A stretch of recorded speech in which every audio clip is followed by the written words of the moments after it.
huérfanos. Pensemos. Pensemos en un día de verano. 19 de agosto de 1936. Pensemos en un lugar. Carretera de Biznar a Alfácar. Pensemos en 4 cadáveres. 2 banderilleros, un maestro de escuela y un poeta. Joaquín Arcollas Cabezas. Francisco Galadí Mergado. Dioscoro Galindo González. Y Federico García Lorca.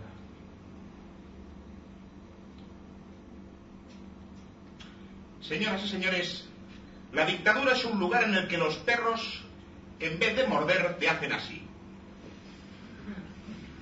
La democracia, un sistema de amplias libertades del que no es conveniente hablar si no es en presencia de un abogado.